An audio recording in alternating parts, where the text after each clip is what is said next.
Hello दोस्तों, बहुत बहुत स्वागत है मेरे इस चैनल लव योर लाइफ 696 में। तो दोस्तों, आज मैं आप सभी के लिए कुछ नया लाई हूँ कि डीएम एंड डीएफ दोनों का स्पिरिचुअल स्पाउस कौन होता है, यानी कि डीएफ का स्पिरिचुअल हस्बैंड, ट्रू हस्बैंड कौन होता है और डीएम का स्पिरिचुअल वाइफ, ट्रू वाइफ कौन होता है। जो पुराने ट्वीन हो गए उसको ये बात पता होगी, लेकिन मैं कुछ नया और डिटेल में एक्सप्लेन करने वाली हूँ। तो यह सभी नए ट्विन फ्लेम के लिए भी है और जो इस जर्नी में बहुत टाइम से है उसके लिए भी है। तो वीडियो एंड तक ज़रूर देखना। तो दोस्तों, मैं एग्जाम्पल के साथ आपको शेयर करूँगी और कुछ डीएफ की स्टोरी भी शेयर करूँगी और कुछ एक्सपीरियंस भी शेयर करूँगी, ताकि आपको 101% ट्रस्ट हो जाए कि आपका स्पिरिचुअल स्पाउस कौन होता है, ट्रू स्पिरिचुअल स्पाउस।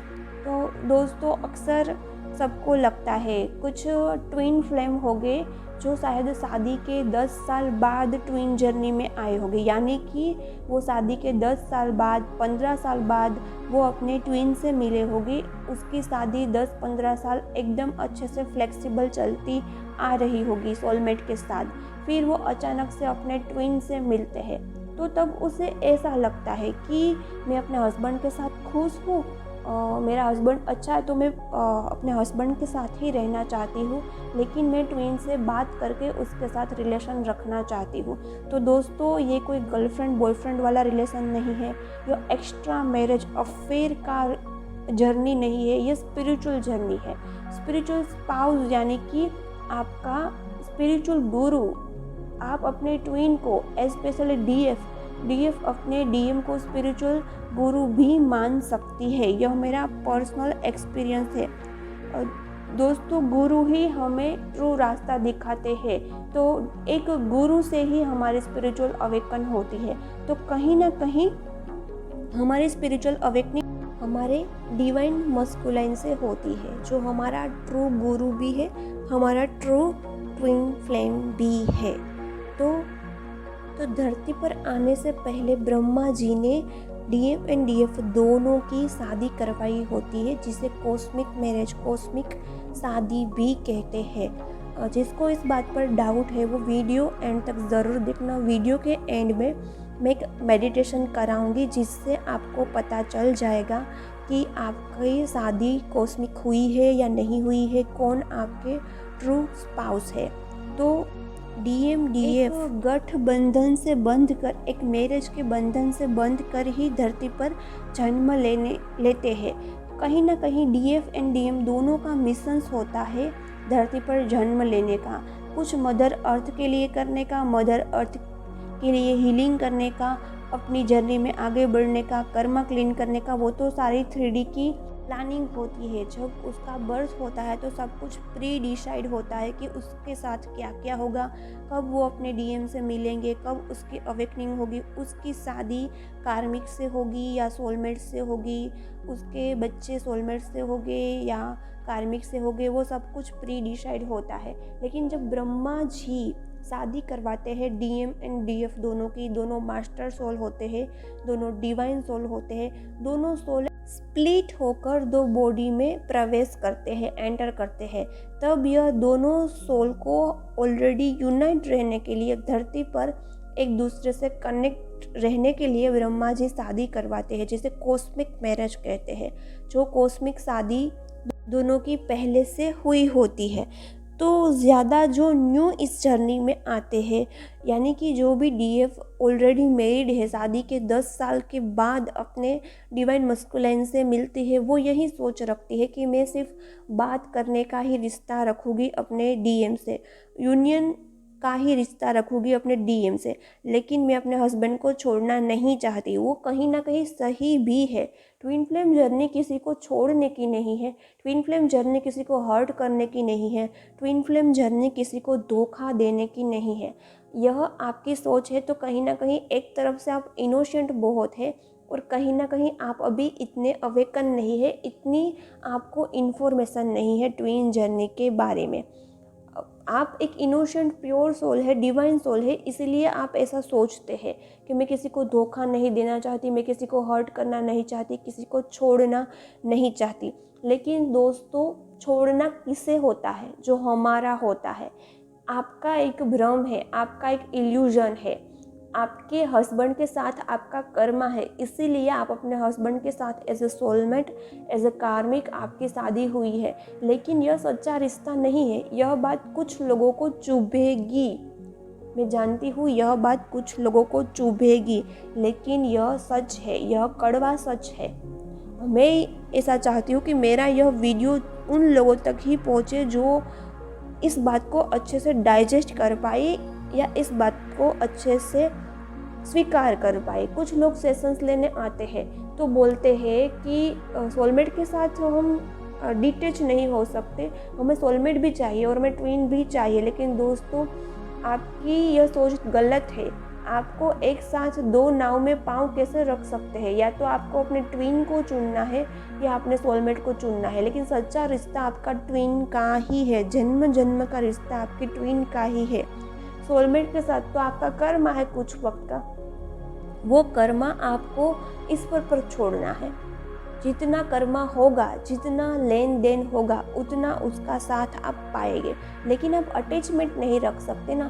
किसी को सोलमेट की पैम्परिंग, सोलमेट का प्यार अच्छा लगता है, लेकिन आप अपनी आत्मा से पूछिए, आप अपने दिल से पूछिए, आपको सिर्फ वो पैम्पर और प्यार चाहिए अपने सोलमेट से। लेकिन वो बदले में आप उसे, अपने सोलमेट को, अपने पति को वो प्यार दे ही नहीं सकते जो आप ट्विन को देते हैं। यह बात सच है दोस्तों। रिलेशन तो इक्वल गिवन एंड टेकन होना चाहिए ना। जितना आप पाते हैं उतना आपको देना भी चाहिए। लेकिन जो सोलमेट आपको केयर एंड पैम्पर देता है, क्या वो आप दे सकते? दिल से देना चाहते हैं फिर भी नहीं दे सकते, क्योंकि वो सब कुछ आपके ट्विन के लिए होता है। और एक तरफ डीएम का हाल भी ऐसा ही होता है। डीएम इतने एक्सप्रेस नहीं करते अपने फीलिंग्स को, अपने लव को, क्योंकि उसका थ्रोट चक्र ब्लॉक होता है। वो अनअवेयर होते हैं, अनअवेकन होते हैं। लेकिन कहीं ना कहीं वो सोल लेवल पर अपने हार्ट से सिर्फ और सिर्फ अपनी डीएफ से ही सच्चा प्यार करते हैं। यह बात सच है।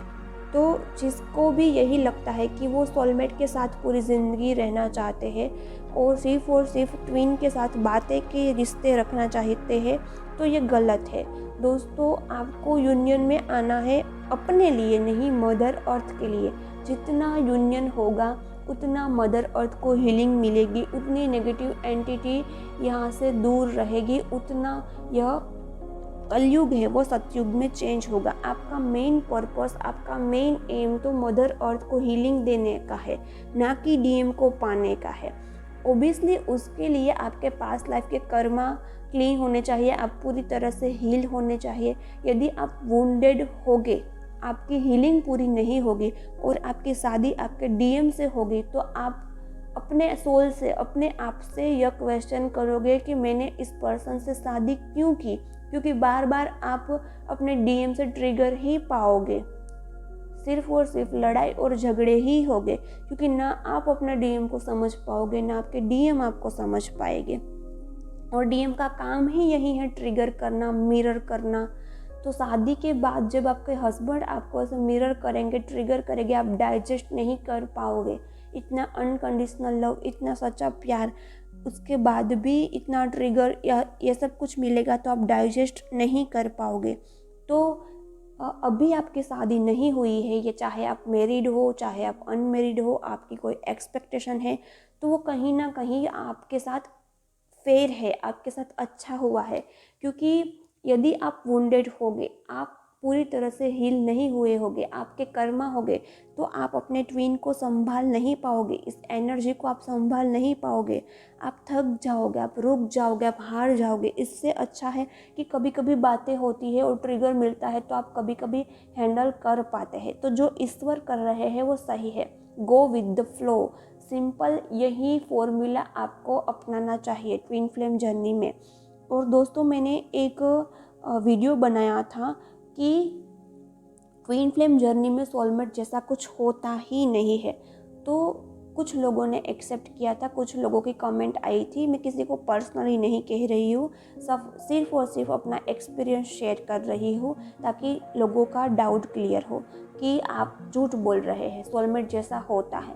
लेकिन दोस्तों, सोलमेट का मीनिंग यही होता है कि आपकी सोल जैसा दूसरा आपका सोल, तो वो आपको सपोर्ट करता है। मैं जानती हूँ कि कुछ लोगों को ट्विन फ्लेम जर्नी में सोलमेट मिलते हैं, सपोर्ट करते हैं, प्यार करते हैं, केयर करते हैं, लेकिन वो परमानेंट रिश्ता नहीं होता है, वो जन्म जन्म का रिश्ता नहीं होता है। सोलमेट जर्नी भी अलग है और ट्विन फ्लेम जर्नी भी अलग है।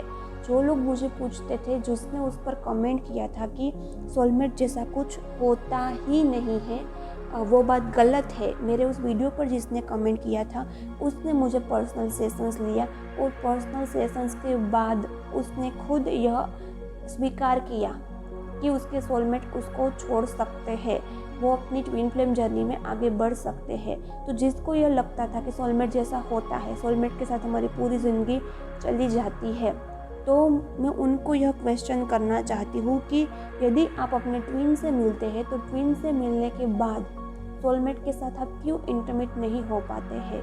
यदि सोलमेट जैसा कुछ होता तो ट्विन से मिलने के बाद भी आपकी मैरिज लाइफ में कुछ इतना फ़र्क नहीं आता, लेकिन ट्विन के मिलने के बाद आपकी इंटीमेसी पूरी की पूरी ज़ीरो हो जाती है, डीएफ एंड डीएम दोनों की, अपनी करंट हस्बैंड एंड वाइफ के साथ। तो ऐसा क्यों होता है?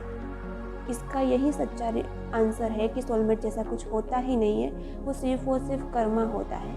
और यदि वो आपकी लाइफ में एज ए सोलमेट आया है तो जब आपका कर्मा पूरा होगा तो वो सोलमेट भी कार्मिक में चेंज हो जाएगा।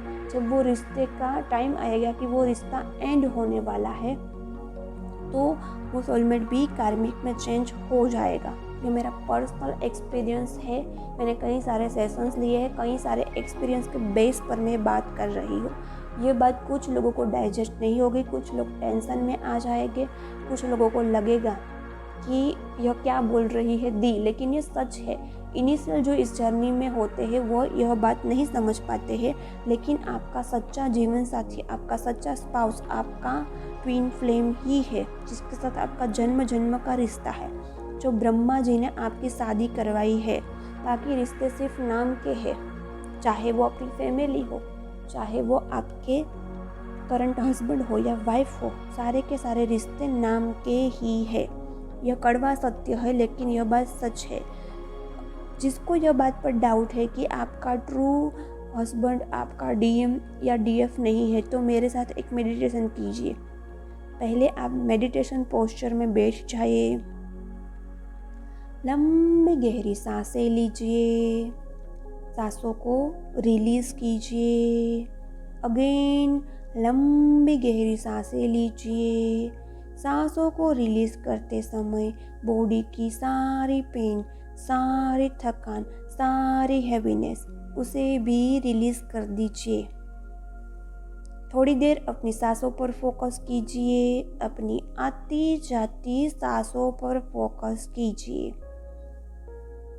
आप मेडिटेशन में बहुत ज़्यादा डीप एंड गहरे हो गए हैं। ध्यान को अपने रूट चक्रा पर ले जाए, रूट चक्रा की स्पेस को महसूस कीजिए। ध्यान को अपने सैक्रल चक्रा पर ले जाए, सैक्रल चक्रा की स्पेस को महसूस कीजिए।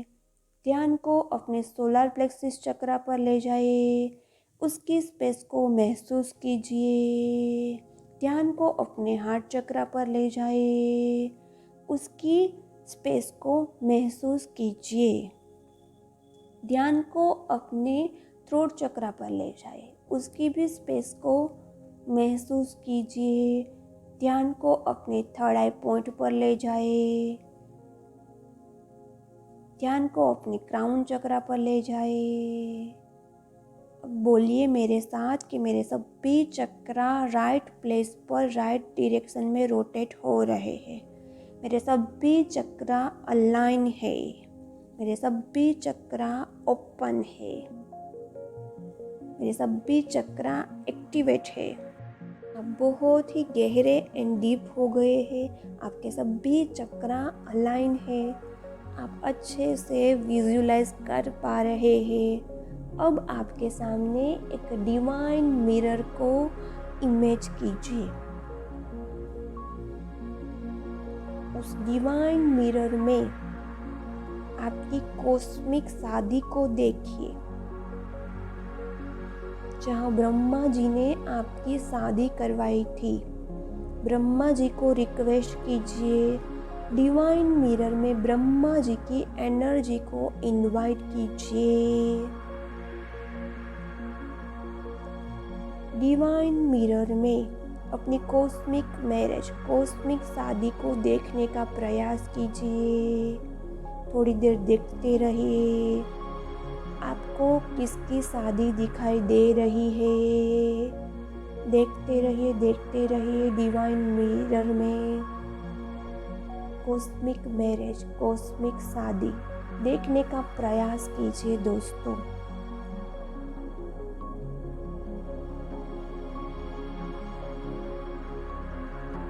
देखने का प्रयास कीजिए कॉस्मिक मैरिज, कॉस्मिक शादी आपको किसकी दिखाई दे रही है, आप किसके साथ यूनाइट है, किसके साथ आपकी शादी हो रही है। अब डिवाइन मिरर को रिक्वेस्ट कीजिए कि मेरे ट्रू स्पाउस, मेरे स्पिरिचुअल हस्बैंड या वाइफ का चेहरा दिखाए मुझे। मेरे स्पिरिचुअल हस्बैंड एंड वाइफ की एनर्जी का चेहरा दिखाए मुझे। देखने का प्रयास कीजिए आपको किसका फेस दिख रहा है। देखने का प्रयास कीजिए आपको किसका फेस दिख रहा है। वही आपका ट्रू ट्विन फ्लेम है, वही आपका ट्रू हस्बैंड, ट्रू वाइफ है, ट्रू स्पाउस है। अब आप स्लोली मेडिटेशन से बाहर आ सकते हैं।